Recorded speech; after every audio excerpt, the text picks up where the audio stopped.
శనివారం నాంపల్లి మండల కేంద్రంలో సిపిఐ మండల కమిటీ ఆధ్వర్యంలో స్థానిక సమస్యల సర్వే నిర్వహించారు. ఈ సందర్భంగా సిపిఐ మండల కార్యదర్శి నాంపల్లి చంద్రమౌళి మాట్లాడుతూ నాంపల్లి మండల కేంద్రంలో గాలెక్య అయోధ్య ఇంటి నుండి అంబేద్కర్ చౌరస్తా వరకు రోడ్ల పరిస్థితి వర్షం వస్తే చెరువులను తలపించే విధంగా ఉన్నాయి.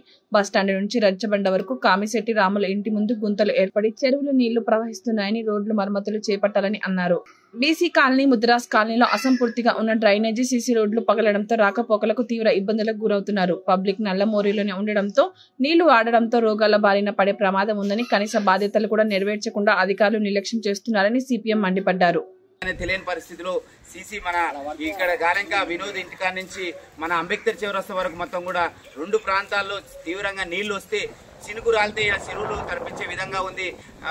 మండల అదేవిధంగా గ్రామ కార్యదర్శి అధికారులు దీన్ని తక్షణమే ఈ సమస్యను పరిష్కరించాలని, అదేవిధంగా డ్రైనేజీ సమస్యను తక్షణమే పరిష్కరించాలి, దాని మరమ్మతులు చేపట్టాలని, నాంపల్లి మండలంలో ఉన్న వివిధ సమస్యలను పరిష్కరించాలి, అర్హులైన వాళ్లకు ఇందిరమ్మ ఇండ్లు కేటాయించాలి, అదేవిధంగా రేషన్ కార్డులు, అదేవిధంగా 4 ఏదైతే కాంగ్రెస్ ప్రభుత్వం అధికారంలోకి వస్తే 4 పథకాలు అమలు చేస్తా అన్నది అది కూడా అమలు చేయాలని సిపిఎం పార్టీగా డిమాండ్ చేస్తా ఉంది.